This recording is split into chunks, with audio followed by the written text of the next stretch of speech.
하나님의 말씀을 보겠습니다. 구약 성경입니다. 구약 성경 신명기 말씀입니다. 301페이지에 있습니다.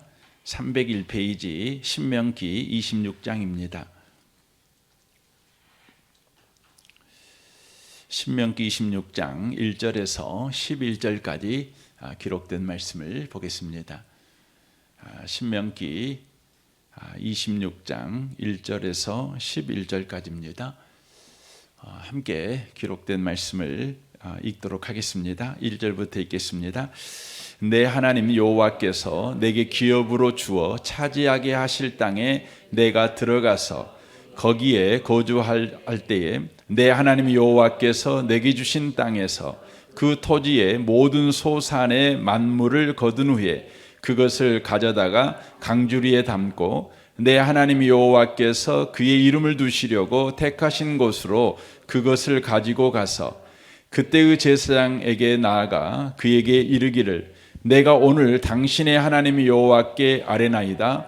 내가 여호와께서 우리에게 주시겠다고 우리 조상들에게 맹세하신 땅에 이르렀나이다 할 것이요 제사장은 내 손에서 그 광주리를 받아서 내 하나님 여호와의 제단 앞에 놓을 것이며 너는 또 내 하나님 여호와 앞에 아뢰기를 내 조상은 방랑하는 아람 사람으로서 애굽에 내려가 거기에서 소수로 거류하였더니 거기에서 크고 강하고 번성한 민족이 되었는데 애굽 사람이 우리를 학대하며 우리를 괴롭히며 우리에게 중노동을 시키므로 우리가 우리 조상의 하나님 여호와께 부르짖었더니 여호와께서 우리 음성을 들으시고 우리의 고통과 신고와 압제를 보시고 여호와께서 강한 손과 편팔과 큰 위엄과 이적과 기사로 우리를 애굽에서 인도하여 내시고 이곳으로 인도하사 이 땅 곧 젖과 흙꿀이 흐르는 땅을 주셨나이다.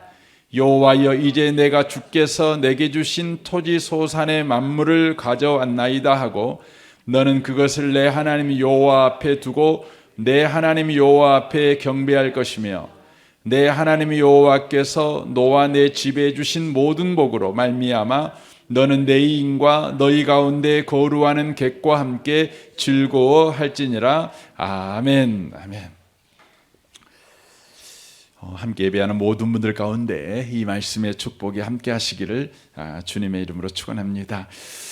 이 본문 말씀 우리가 길게 읽었는데 지금 이제 가나안 땅을 목전에 둔 이스라엘 사람들에게 지금 모세가 지금 그 땅에 들어가서 무엇을 할 것인지에 관한 하나님의 말씀을 바로 전하고 있습니다.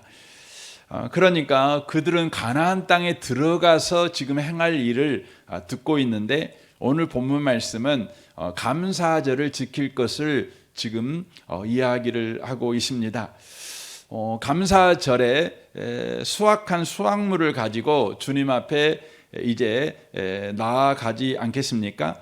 여기 본문에서는 만물이라고 되어 있어요. 처음 거둔 곡식물을 이야기하고 있습니다. 그러니까 지금 26장의 이야기 감사절은 초실절인 것을 우리가 알 수가 있습니다.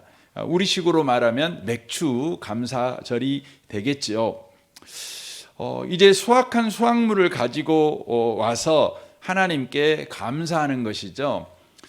여러분 보통 수확물을 가지고 하나님 앞에 나와 감사한다면 어떤 감사를 여러분 할 것이라고 생각이 되나요?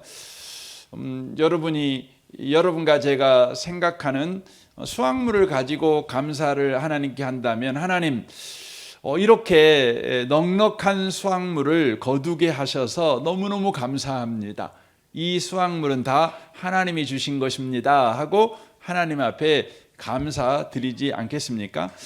그런데 오늘 본문에 보면 하나님께서 수확물을 가지고 와서 하나님께 감사 고백을 할 때에 우리가 예상했던 것과 다른 고백, 다른 감사 고백을 바로 요구하고 있는 것을 우리가 보게 되어집니다. 3절을 보십시오.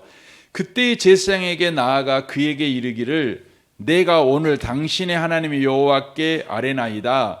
내가 여호와께서 우리에게 주시겠다고 우리 조상들에게 맹세하신 땅에 이르렀나이다 라고 말하라는 것이죠. 수확물을 이렇게 내놓고 뭐라고 하냐면 하나님께서 우리 조상에게 약속하신 그 약속하신 땅에 우리가 들어왔습니다 하고 감사하라는 것이죠.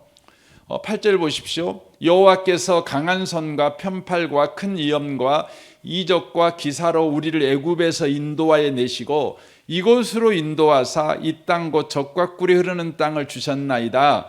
여호와여, 이제 내가 주께서 내게 주신 토지 소산의 만물을 가져왔나이다 하고 너는 그것을 내 하나님 여호와 앞에 두고 내 하나님 여호와 앞에 경배할 것이며 라고 되어 있습니다. 그러니까 3절과 8절을 보면 감사를 할 때 그 고백이 수확물에 대한 감사, 많이 주셔서 감사합니다. 그걸 감사하라고 말하고 있지 않고 두 가지를 말하는데, 그 첫 번째가 3절에 말씀하고 있는 것 같이 우리가 하나님이 우리 조상들에게 약속하신 땅에 들어왔습니다, 이 고백을 하라는 것이죠. 8절에서는 뭐라고 말하냐면 하나님께서 이 땅에 들어오도록 우리를 인도하셨고 이 땅을 우리에게 주셨습니다, 이렇게 고백하라고 지금 요구를 하나님께서 하고 있다고 하는 것이죠. 이 고백은 수확물을 드리면서 하는 고백입니다. 그러니까 수확물과 이 고백을 연결해서 다시 정리하면 이렇게 되는 거죠. 이 수확물은 우리가 하나님이 약속하신 땅에 들어온 것과 하나님이 이 땅을 우리에게 주셨다는 증거물입니다 라는 고백이 되는 것이죠. 그러니까 이건 이런 거지요. 현재의 이 복은 하나님께서 이것에다가 복을 주셔서 우리가 이 복을 누리고 있는 것보다 더 앞선, 그리고 더 큰 일이 바로 우리 생애 가운데 펼쳐졌다는 거예요. 일어났다는 것입니다. 그러니까 우리가 농사를 지으면 농사에 대해서 하나님께 감사의 물을 드리잖아요. 그것은 하나님께서 그 농사의 복을 주셔서 하나님께 이제 감사하지 않겠습니까? 그런데 하나님께서 지금 요구하고 있는 감사의 내용은 그것보다 훨씬 큰 내용의 감사를 요구하고 있는 것이죠. 그건 뭐냐면 하나님께서 우리에게 이 수확물을 얻게 하신 것이, 다만 그 수확물을 많이 얻도록 그 수확물의 복을 주신 것에만 국한된 문제가 아니라 하나님께서 바로 긴 역사, 이스라엘에게만 국한시켜 말하면 400년 전에 아브라함에게 가나안 땅을 주겠다고 약속하셨잖아요. 근데 그 약속하신 대로 하나님께서 이스라엘 민족 가운데 400년 동안 그 약속을 잊어먹지 아니하시고 그 약속이 이스라엘 민족 가운데 이루어지도록 계속해서 역사하시고 또 역사하시고 간섭하시고 이스라엘 민족을 인도하시고 보호하심으로 인하여 그들 가운데 있게 된 것이 뭐냐면 가나안 땅에 들어간 것이고, 가나안 땅에다가 이제 곡식을 뿌려가지고 이제 수확물을 거두게 된 거라고 하는 것이죠. 그러니까 한마디로 말하면 그들의 전 인생뿐만 아니라 하나님이 약속한 때부터 긴 역사 동안 하나님께서 그들 가운데 은혜를 베푸셨다라는 바로 증거가 뭐냐면 그 수확물이라는 거예요. 그러니까 1년 동안 복 주신 증거가 그 수확물이 아니라 400년 동안 복 주신 증거가 뭐냐면 그 수확물이라는 거죠. 그러니까 굉장히 큰 거죠. 그러니까 여러분과 저의 인생도 그런다는 거죠. 여러분과 저의 인생은 한 해 한 해 하나님이 은혜 주셔서 이렇게 살아가고 있는 사람이 아니라는 것이죠. 저와 여러분이 지금 살고 있는 현재는 바로 지금 주신 복 때문에 현재를 살고 있는 것이 아니라 하나님께서 인류 역사 내내 바로 약속하신 그 은혜를 바로 베푸심으로 현재의 저와 여러분이 바로 서 있다는 거예요. 은혜 속에 있다는 것이죠. 이것은 우리에게 우리 인생에 대한 놀라운 담대함을 허락하는 내용이죠. 하나님께서 그때그때 은혜 주셔서 내가 살고 있다. 그러면 불안할 수도 있죠. 감사할 수도 있지만요. 그것은 하나님의 은혜가 그때그때 주어지는 은혜다라는 생각을 하면 우리가 불안할 수밖에 없는 거예요. 그런데 우리에게 베푸신 하나님의 은혜는 그때그때 주어지는 은혜가 아니라 바로 약속하신 것을 우리의 생애 속에 이루시는 신실하신 하나님에 의하여서 우리 가운데 주어지는 바로 복이다. 이걸 이야기하고 있는 것이죠. 그래서 이스라엘 백성들이 이제 감사절에 수확물을 가지고 나와서 감사할 때 그 수확물에 대한 감사 정도가 아니라 바로 하나님의 언약하신 약속을 하나님이 지키셔서 지금 이 가나안 땅에 들어왔고 이렇게 농사지어 수확물을 얻게 된 것에 대해서 그들이 감사하게 하셨다고 하는 것이죠. 하나님은 저와 여러분에게 계속해서 하나님과 이런 관계 속에서 감사하는 삶을 살아가기를 원한다는 것입니다. 다윗이라는 사람이 이걸 이해하죠. 다윗은 긴 인생을 이렇게 살아오면서 수없는 우여곡절을 겪지 않습니까? 그런데 그때그때마다 하나님께서 다윗에게 은혜를 베푸셔서 그가 살아남았다고 생각을 처음에는 했겠지요. 그때그때마다. 그런데 그가 긴 인생을 살아보니까 하나님께서 그때그때마다 은혜를 베푸셔서 겨우겨우 살아남는 것이 아니라 자기에게 약속하신 약속을 우리 하나님이 지키시기 위해서 그 약속대로 다윗의 인생 가운데 일하고 계신 하나님이라는 것을 그가 이해하게 됩니다. 그래서 그가 이제 하나님을 고백할 때 어떻게 고백하냐면 다만 어떤 문제에서 구원을 주신 하나님이 아니라 그 하나님은 역사를 주관하신 하나님, 인간의 생사화복을 주장하신 하나님, 그러니까 광대하신 하나님, 이대하신 하나님, 이렇게 고백하게 되는 거죠. 그래서 역대상 29장 11절에 보면 그가 이렇게 고백합니다.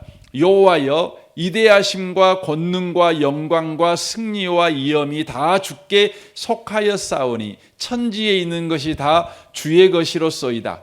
여호와여, 주권도 주께 속하였사오니 주는 높으사 만물의 머리이심이이다. 부와 기가 주께로 말미암고 또 주는 만물의 주제가 되사 손에 권세와 능력이 있사오니 모든 사람을 크게 하심과 강하게 하심이 주의 손에 있나이다 라고 말합니다.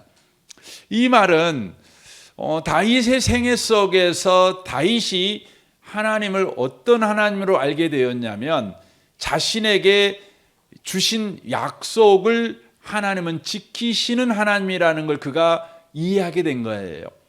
여러분, 약속을 지킨다는 것은요,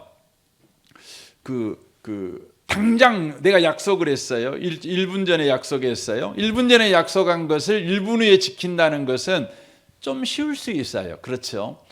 그런데 내가 어제 약속한 것을 오늘 지키려면 좀 어렵습니다.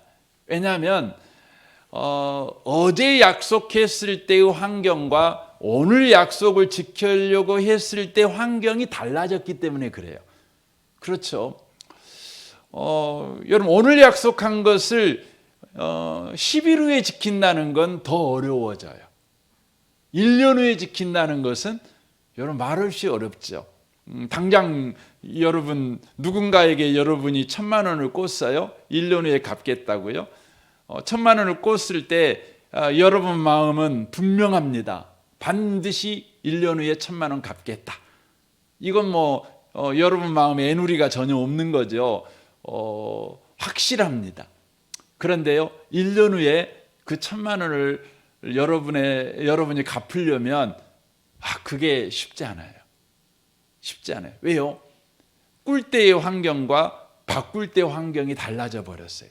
꿀 때의 사람하고 바꿀 때 사람이 달라져 버렸어요. 사람이 바뀌어본 겁니다. 그러니까 여러분 어려운 거죠. 10년 후라면 여러분 그거 더 어렵습니다. 100년 후라면요, 인간에게는 그건 불가능한지도 모르겠어요. 죽어버리니까. 근데 우리 하나님은요, 이스라엘 백성에게 400년 전에 아브라함에게 약속하셨어요. 근데 그것을 이제 400년 후에 지키시는 것입니다. 여러분, 그걸 통해 이스라엘 백성들이 뭘 배우는 거죠?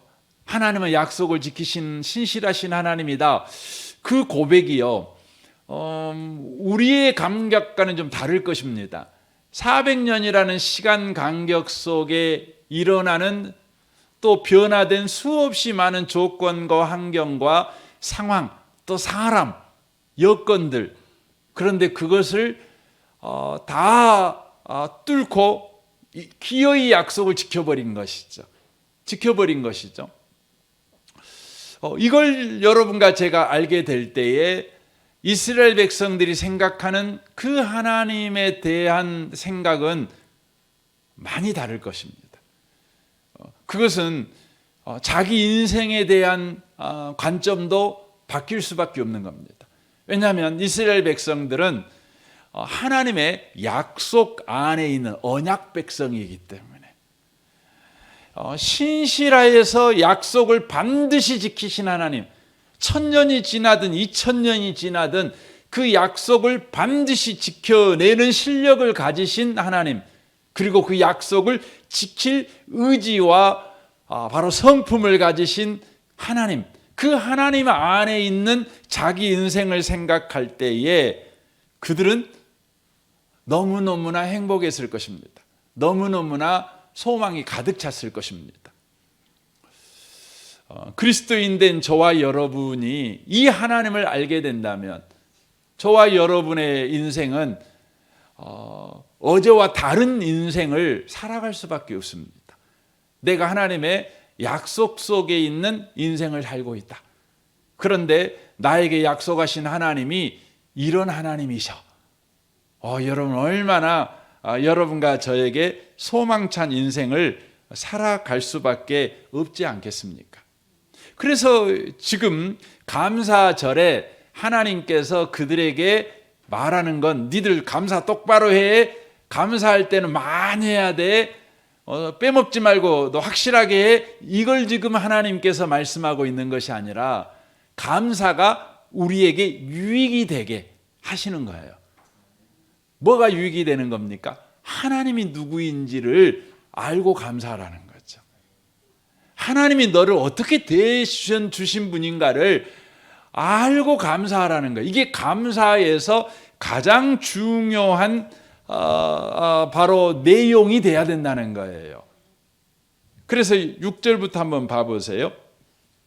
애굽 사람이 우리를 학대하며 우리를 괴롭히며 우리에게 중노동을 시키므로 우리가 우리 조상의 하나님 여호와께 부르짖었더니 여호와께서 우리 음성을 들으시고 우리의 고통과 신고와 압제를 보시고 여호와께서 강한 손과 편팔과 큰 위엄과 이적과 기사로 우리를 애굽에서 인도하여 내시고 이곳으로 인도하사 이 땅 곧 젖과 꿀이는 땅을 주셨나이다 라고 말합니다.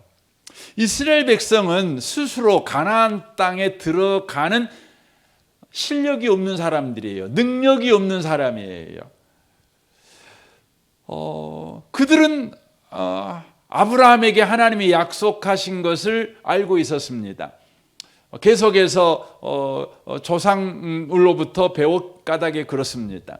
그러나 그들의 처지와 형편은 가나안 땅에 들어갈 수 없는 형편이었습니다. 그들은 학대당했고 괴롭힘을 당하는 상황이었습니다. 그때 그들이 뭐 합니까? 부르짖었습니다. 부르짖었을 때 여호와께서 그들의 음성을 들으시고 그들 가운데 바로 역사하셨습니다. 여기에 부르짖었다는 것은 구원의 조건을 지금 말하는 내용이 아닙니다. 이스라엘 백성이 부르짖지 않았다면 하나님이 그들을 구원해내지 않았다는 말이 아니에요.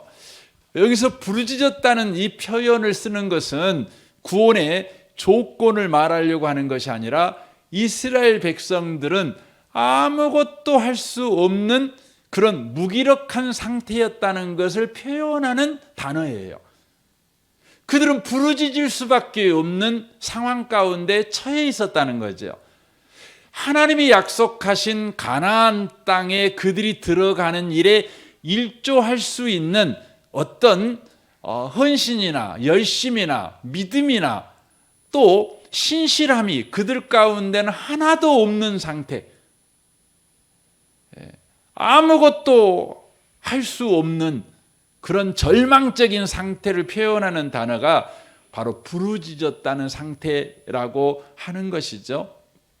그런데 그 부르짖을 수밖에 없는 상태 가운데 빠져 있는 이스라엘 백성 가운데 우리 하나님이 어떻게 하셨습니까? 조상에게 약속한 그 약속을 우리 하나님이 지키시기 위하여서 바로 강한 손과 편팔과 큰 위엄과 이적과 기사를 행하셔서 이스라엘 민족을 인도하셨고 드디어 가나안 땅에 그들이 들어오게 되었다는 거죠. 그들이 가나안 땅에 들어왔다는 증거가 뭐였다는 거죠? 그것이 바로 그들이 농사를 지어 수확물을 얻게 되었다는 거예요. 수확물을 얻게 되었습니다. 그들은 애굽 땅에 있었을 때에도 많은 수확물을 거두어 드리는 사람들이었어요. 하지만 그 수확물을 거두면 그것은 하나도 자기 것이 되지 못하고 다 주인의 것이 됐죠. 애굽 사람의 것이 돼버렸어요. 가나안 땅에 들어가 가나안 땅을 하나님께서 그들에게 주신 까닭에 이제 가나안 땅에서 추수한 모든 것은 이제 이스라엘 민족 것이 된 것이죠. 그러므로 이 추수한 수확물은 바로 하나님께서 약속을 지키셨다. 하나님은 신실하신 하나님이시다. 우리는 무능하여 약속을 지키는 일에 협력할 수도 없고 약속을 지키는 일에 일조할 수도 없는 그런 무기력한 상황이었지만 하나님께서 전적으로 은혜를 베푸셔서 바로 그 약속을 지키심으로 이스라엘 민족은 이제 바로 이렇게 수확물을 하나님 앞에 가지고 감사할 수 있는 민족이 되었다. 이렇게 표현하고 있는 것이죠. 그래서 여러분, 감사는 누구만 할 수 있냐면 자유인만 할 수 있는 거예요. 감사는. 저는 이곳에 계신 여러분들이 예수 믿어 자유인이라는 걸 잘 알고 있습니다. 여러분이 자유인의 노래를 마음껏 부르는 분이 되셨으면 좋겠습니다. 자유인의 삶의 방식을 마음껏 표현하시는 분이 되셨으면 좋겠습니다. 그게 뭐냐면 감사합니다. 내게 주신 자유가 바로 우리를 감사하는 사람이 되게 만든 겁니다. 자유가 주어지지 않았다면 우리는 감사할 수 없지요. 수확물을 거두어 그것을 하나님 앞에 감사로 가져갈 수가 없지요. 하지만 수확물을 하나님 앞에 감사로 가져갈 수 있다는 것은 하나님께서 내 인생 가운데 은혜를 베푸셔서 구원을 허락하시고 자유인이 되게 하셨다. 가나안 땅에 들어가 사는 자가 되게 하셨다라는 것의 증거라고 하는 것이죠. 오늘의 복을요, 저와 여러분이 하나님께서 약속을 지키신 신실하신 하나님이시다. 오늘 내가 복을 받은 것은 오늘 내게 허락한 오늘 일회용 복이 아니라 100년, 1000년 혹은 5000년 긴 역사 속에 하나님께서 나를 향하여 바로 약속한 약속을 지킴으로 인하여 바로 얻은 결과, 얻은 복이 바로 현재의 복이다. 그러므로 현재의 복을 가지고 하나님 앞에 나아갈 때 하나님 이거 이번 주도 하나님 복 주셔가지고 가져왔습니다. 물론 그 감사한 일이에요. 그럼에도 불구하고 더 진실한 감사를 우리가 해야 된다는 겁니다. 하나님께서 예수로 나를 구원한 큰 일을 행하셨으므로 내가 이렇게 오늘 감사할 수 있게 되었습니다. 이 부분을 우리가 놓치시면 안 된다는 것입니다. 이스라엘 민족은요, 가나안 땅에 살다가 얼마 가지 않아 가지고 이걸 잊어먹어 버립니다. 가나안 땅에 살다 보니까 어느 순간인가 하나님이 약속을 지키셔서 이 가나안 땅에 우리가 살고 있다, 이걸 잊어먹어 버려요. 우리가 잘나고 똑똑하고 우리가 영리해서 가나안 땅에 살고 있을 뿐만 아니라 가나안 땅에서 이렇게 수확물을 거두는 자가 되게 되었다, 이렇게 생각을 하게 된 것이죠. 이 시대가 어떤 시대입니까? 이 시대가 바로 사사시대인 것이죠.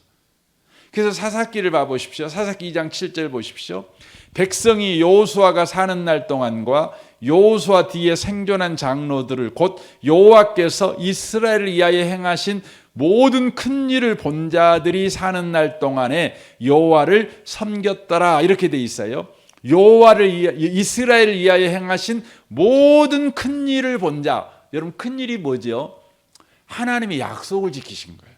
그러니까 애굽에서 그들을 구원해 낸 거죠. 하지만 애굽에서 그들을 구원해 낸 것은 하나님께서 갑자기 힘을 써가지고 우리를 보고 불쌍해가지고 건져낸 사건이 아니라 바로 400년 전에 아브라함에게 약속하신 그 약속을 이루시기 위하여 바로 애굽 땅에 10가지 재앙을 베푸시고 홍해를 갈라버리심으로 인하여 이스라엘 백성을 건지신 하나님이었다는 거죠. 이것을 안 거예요. 여러분, 그래서 하나님과 관계를 할 때에 말씀 안에서 관계하는 게 그렇게 중요한 거예요. 약속 안에서 관계하는 게 중요한 거죠. 우리는 신앙생활을 해갈 때 하나님의 약속 안에 있는 우리 인생을 생각하지 않고 하나님이 우리에게 기도 많이 하니까 복 주시고 우리가 헌신 많이 하니까 복 주고 그래서 약속 안에서 우리 인생을 보는 것이 아니라 우리 인생 속에 하나님이 내게 베푸신 기도 응답이라든가 또 여러 가지 복, 뭐 자녀의 복, 건강의 복, 내가 복 받은 거, 경험한 거, 이걸 가지고 우리 인생을 저와 여러분이 보면 우리는요 흔들려요. 왜냐하면 저와 여러분이 늘 복 받고 살아간다고 생각할 때보다 요즘 기도응답도 잘 안 돼. 요즘 좀 힘들어. 이런 고백을 할 때도 많습니다. 그럼 흔들리는 거죠. 그래서 많은 그리스도인들이요, 말씀 안에 들어간 신앙생활, 약속 안에 있는 신앙생활을 하지 않고 체험적인 신앙생활을 여러분 선호하거든요. 그러다 보면 다 체험이 있죠. 없다는 게 아닙니다. 그게 나쁘다는 게 아닙니다. 귀한 것이었습니다. 그럼에도 불구하고 그것이 중심이 된 신앙생활하면 어느 순간인가 저와 여러분의 신앙생활이 어떻게 가냐면 그때가 좋았어. 나도 젊은 날에는 뜨거웠어. 뭐 그런 거죠. 나도 예수 처음 믿을 때는 뜨거웠어. 나 10년 전만 해도 나 기도응답 많이 받아서 이렇게 과거만 우려먹는 신앙생활에 머물러 버린다는 거예요. 여러분, 예수 믿는 사람들은요 날로 새로워요. 예수 믿는 사람은요 어제보다 오늘이 더 좋아요. 그래서 어떤 그 믿음의 선배가 그렇게 고백했지 않습니까? 예수 믿는 사람은요 아직 최고의 날이 아직 안 왔어요. 분명히 어제 좋았어요. 감사해요. 하지만 우리에게는 아직 최고의 날이 아직 안 왔어요. 하나님이 우리 가운데 약속하신 궁극적인 약속, 아멘 주 예수의 오시옵소서. 우리에게는 아직 최고의 날이 오지 않았다는 것이죠. 10절을 보십시오. 그 세대의 사람도 다 그 조상에게로 돌아갔고 그 후에 일어난 다른 세대는 여호와를 알지 못하며 여호와께서 이스라엘에 행하신 일도 알지 못하였더라라고 말합니다. 그러니까 하나님이 약속하시고 그 약속을 지키시는 하나님에 대해서 그들이 못 배운 거예요. 다만 그때그때 복 주시는 하나님. 야, 너 기말고사 있지? 하나님 앞에 기도해라. 부모가 그렇게 가르치긴 해요. 하지만 우리가 기도할 수 있도록 하나님께서 예수 안에서 이루신 그 놀라운 일에 대한 이야기는 들어본 바가 없어요. 또 사업 앞두고 있으면 우리 기도하자. 뭐 좋은 거지요. 근데 그런 건 들었어요. 그런데 약속하시고 그 약속을 반드시 지키시는, 그리고 우리는 그 약속 안에 있는 사람이라는 것에 대해서는 잘 안 가르쳐요. 그러니까 이스라엘 백성들이 어떻게 됩니까? 하나님에 대해서 못 배우니까 11절 보십시오. 이스라엘 자손이 여호와의 목전에 악을 행하여 바알들을 섬기며 애굽 땅에서 그들을 인도하여 내신 그들의 조상의 하나님 여호와를 버리고 다른 신들 곧 그들이 주위에 있는 백성의 신들을 따라 그들에게 절하여 여호와를 진노하시게 하였을 때 곧 그들이 여호와를 버리고 바알과 아스타롯을 섬겼으므로라고 돼 있어요. 우상 숭배하는 거죠. 여러분 이해가 안 되잖아요. 어떻게 이스라엘 백성들이 우상 숭배할까? 여러분 왜 우상 숭배했을 것 같습니까? 그럼 아주 간단해요. 왜 우상 숭배했냐면 그들이 원하는 것을 하나님이 응답해 주지 않으니까. 그들이 원하는 걸 하나님이 응답을 안 해주는 거죠. 그러니까 자기들이 원하는 걸 응답해 주는 신에게 가는 거죠. 오늘날에도 그리스도인들 그래요. 많은 그리스도인들이 왜 우상 숭배할까? 왜 신앙 하나님을 섬기면서도 우리의 삶에 하나님 외에 다른 많은 것들을 섬기며 살아갈까? 그것에 의지해서 행복을 구걸하고 그것을 의지해서 자신의 미래의 든든한 소망을 거기에 두려고 하는 걸까? 생각해 보면 하나님께서 내가 원하는 걸 안 응답해 주니까 그러는 겁니다. 이스라엘 백성들이요, 약속하신 것을 응답해 주신 하나님. 하나님의 약속은 바로 저와 여러분의 인생의 당장의 유익이 아니죠. 영원한 유익이 되는 약속이지 않겠습니까? 근데 이스라엘 백성들은 체험적인 신앙에 머물러 있고 그것을 배우는 일을 하다 보니까 당장의 문제가 생기는데 기도는 했어요. 근데 응답 안 해주는 거죠. 근데 누군가가 보니까 저렇게 하면 응답돼. 저 방법도 있어. 은근슬쩍 거기에 곁눈질을 하고 거기를 따라가게 되는 것이죠. 그래서 결국은 그들이 어떻게 되어졌습니까? 그들이요, 우상 숭배하는 거죠. 그때 우리 하나님께서는 약속에 신실하신 하나님이셔가지고 약속대로 하십니다. 봐보세요. 14절 봐보세요.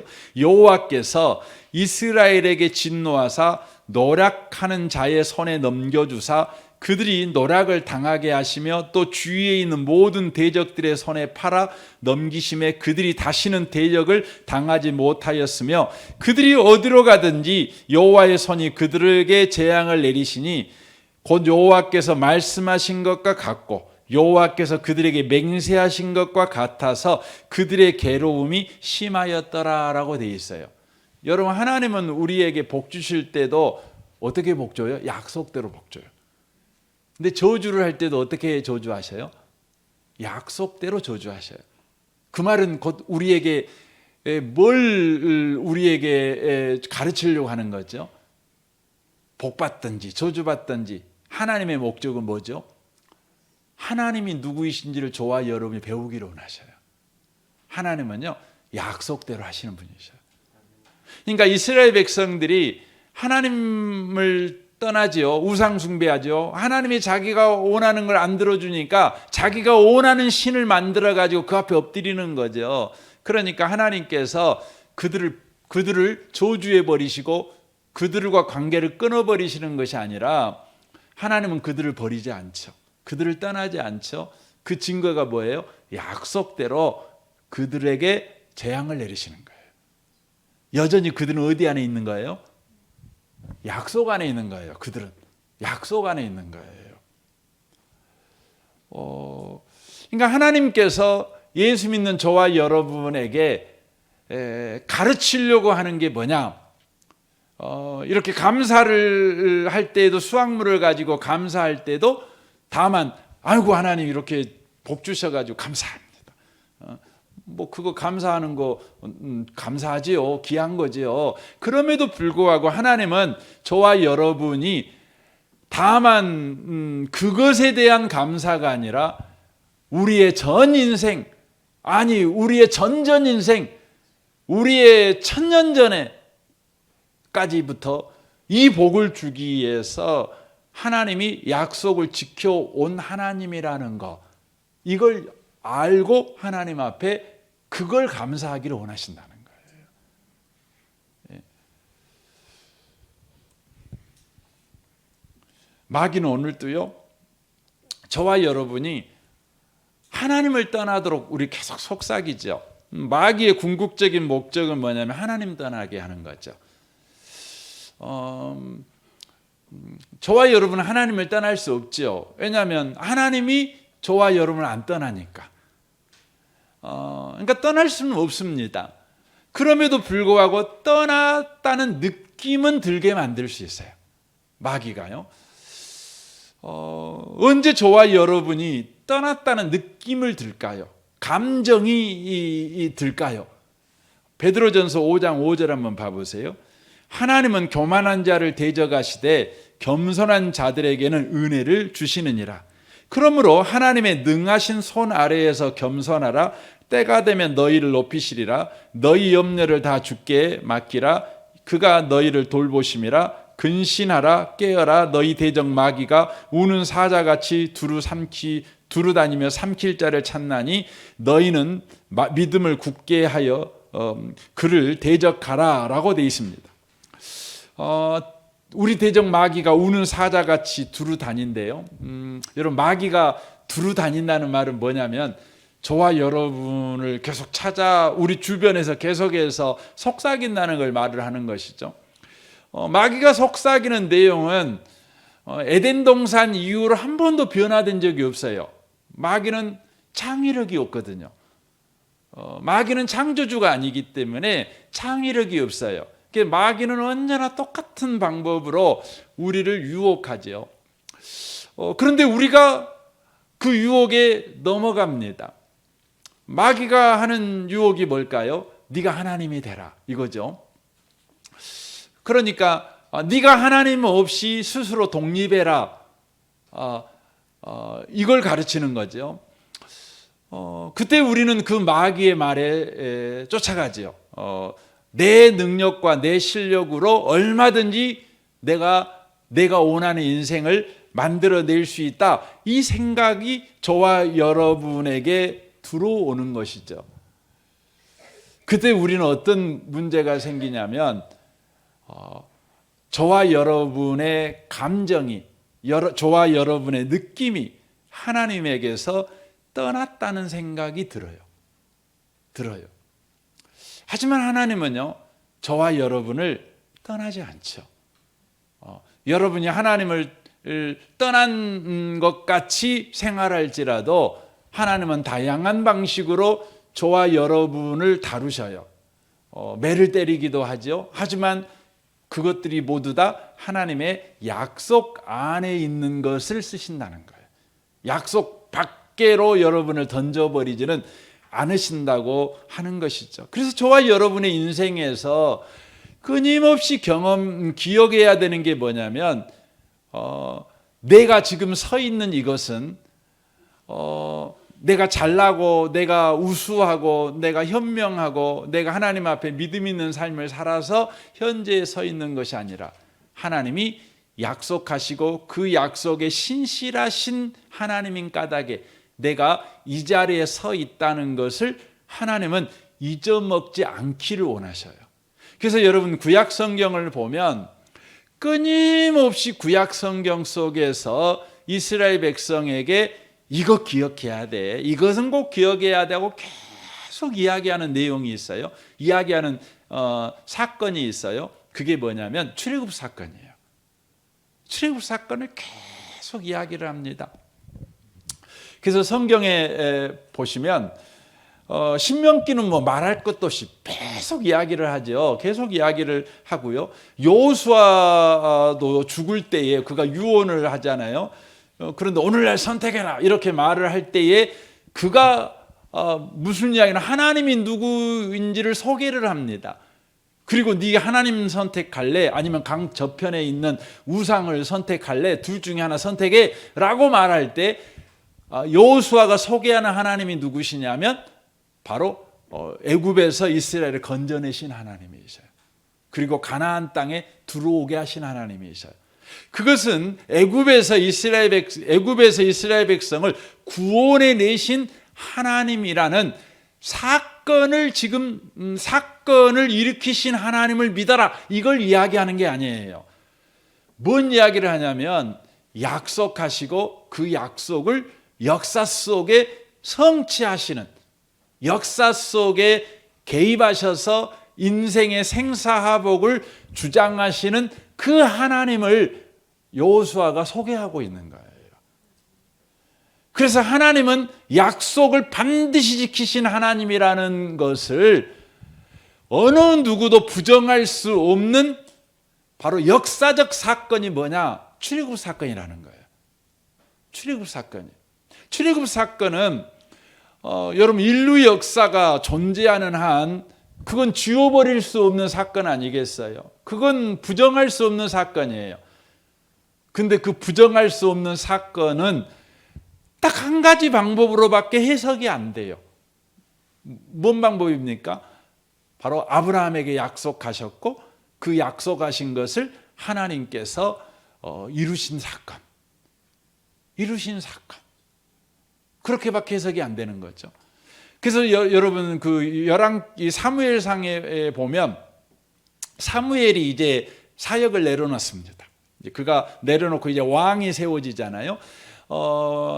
마지막 사사가 사무엘이지 않습니까? 이제 사사 시대가 끝난 거예요.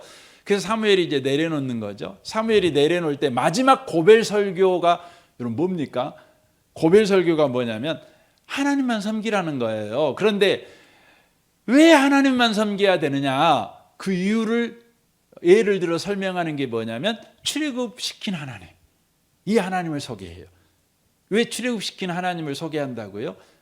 하나님은 약속하시고 그 약속을 지키셨다는 것을 다만 어떤 그 경전에 써져 있는 내용이 아니라 역사에 써져 있는 내용이에요. 역사. 우리는 많은 분들이 성경에 출애굽 이야기가 써져 있기 때문에 그건 성경책에나 써져 있죠. 기독교 경전에나 써져 있는 내용이지 뭐 불교 신자나 뭐 이슬람 신자들이나 뭐 힌두교 신자들하고는 상관없지 않나요? 이렇게 말하려는가 몰라요. 근데 상관이 있어요. 왜 상관이 있냐면 이것은 인류 역사 속에 일어난 사건이니까. 역사 속에 일어난 사건이니까. 여러분 역사라고 하는 것은요. 다 연관관계가 있잖아요. 우리나라의 역사가 여러분 우리나라에만 국한된 역사인가요? 절대 안 그럽니다. 우리나라에서 일어난 역사가요 전 세계적인 영향을 끼쳐요. 알고 보면 막 따져보면 막 그렇습니다. 따져보면 그렇습니다. 지금 그 네바논이라는 나라가 있잖아요. 네바논이라는 나라가 있는데 이 네바논이라는 그 나라가 지금 그 이스라엘하고 하마스하고 전쟁하는데 레바논에 헤즈볼라가 있잖아요. 헤즈볼라 국가가 아닌데 세계 최고의 군사력을 가진 민간이 가지고 있는 헤즈볼라라는 게 있잖아요. 근데 헤즈볼라가 여러분 생기게 된 역사적 여러분 근거가 있어요. 왜 생기게 되었냐? 그러면요, 6.25 때문에 생기게 됐어요. 6.25. 참 너무 먼 이야기잖아요. 우리나라에 6.25가 있었잖아요. 근데 6.25가 터지니까 유엔이 16개국 나라가 우리나라에만 몰빵하잖아요. 근데 그때 레바논에 여러분 분쟁이 일어난 거예요. 근데 이걸 해결할 방법이 없는 거예요. 유엔이 얼른 가서 개입해야 되는데 우리나라에 이 전쟁 나가지고 이거 하느라고. 역사라고 하는 것은 그냥 이 나라에 일어난 이 나라 일이고 이렇게 되는 게 아니에요. 이렇게 되는 게 아니에요. 시편 136편에 봐도요, 감사에 대한 이야기를 막 이렇게 해요. 하는데 가장 많은 부분을 언급한 사건이 뭐냐면 출애굽 사건이에요. 그 이야기를 하는 이유가 뭐냐면 하나님은 약속하시고 그 약속을 지키시는, 그래서 그 하나님만 유일한 신인 거예요. 유일한 신인 거예요. 세상에 어떤 신도요 신이 아니에요. 신이라는 이름을 차용한 여러분 가짜들인 거예요. 신 아닌 것들인 거예요. 근데 우리 하나님만 신이에요. 그래서 이사야 41장에 보면 하나님께서 친히 세상에 신이라고 일컫는 것들아 나하고 재판하자. 나만 신이다. 니들이 신이다고. 니들 신 아니야. 내가 니들 신 아니라고 내가 선언할 테니까 니들 명예훼손으로 나 고소해봐. 하나님이 그래요. 고소해. 그러면서 하나님 뭐라고 그래? 신이라면 두 가지를 할 줄 알아야 된다. 두 가지. 뭐냐? 약속해야 되고, 두 번째 그 약속을 지켜야만 한다는 거예요. 신이라면. 그래서 네가 신이라면 니들 신 아니라고 내가 말했는데 니들이 국이 우기면서 나 신이야 라고 말하려면 증거 갖고 봐. 증거 내봐. 네가 약속한 거 어디가 있는가, 그리고 그 약속한 것을 역사 속에서 이룬 거 있는가 한번 봐봐. 내놔봐. 그러는 겁니다. 이 밤에 오신 복 있는 성도 여러분, 여러분의 감사가 여러분 그때 감사하세요. 하지만 여러분의 감사가요 훨씬 큰 배경에서 그 사건, 그 감사할 수밖에 없는 사건이 만들어졌다는 것을 이해하셔야 돼요. 받아들이셔야 돼요. 그렇게 큰 인류 역사 속에 하나님의 개입, 약속하시고 그 약속을 이루시기 위한 개입이 현재의 여러분의 복을 만들어냈다는 거예요. 감사의 제목을 만들어냈다는 거예요.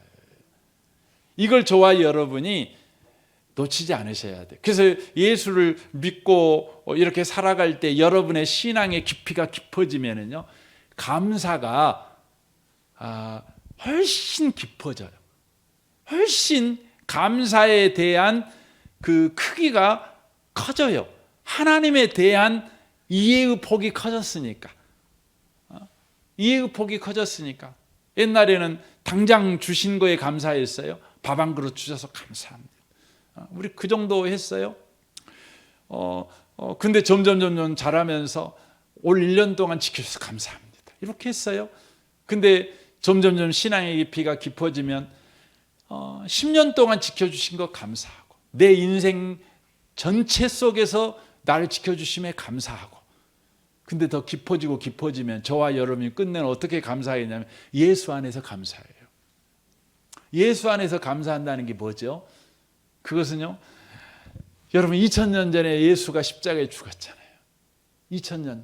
여러분 지금으로부터 2000년이면 얼마나 큰 시간 간격입니까?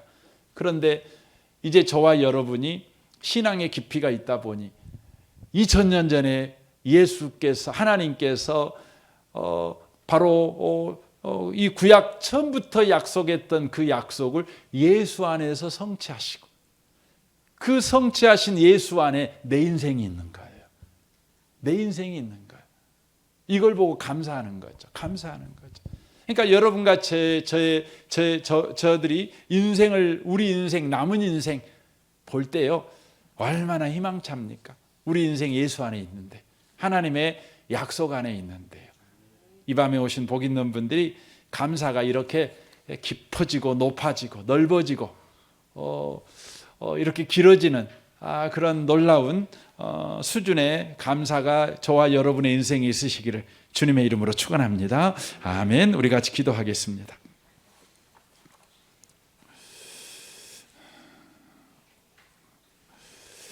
오늘 말씀을 우리 생각하면서 주님을 더 알아가기를 원합니다.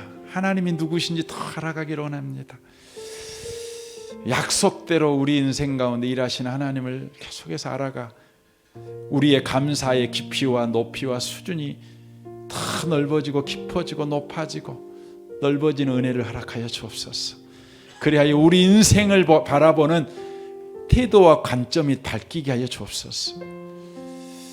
일어나는 일에 그렇게 조급하게 반응하는 그런 인생을 살지 아니하고 넉넉하게 반응할 줄 아는, 여유롭게 반응할 줄 아는 그런 신앙의 깊이를 갖게 하여 주옵소서. 우리 같이 이 시간 기도하겠습니다. 하나님 아버지, 감사합니다.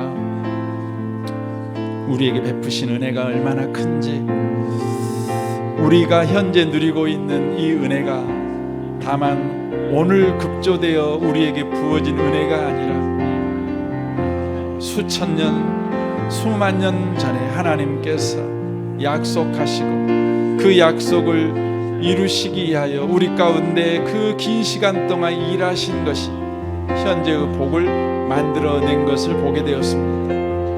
하나님 아버지, 주님이 수없이 많은 밤을 새시며 수없이 많은 일들 속에서 우리를 버리지 아니하고 우리를 외면하지 아니하여 현재의 복이 우리 가운데 주어졌습니다. 주님, 우리의 감사의 깊이가 깊어지기를 원합니다.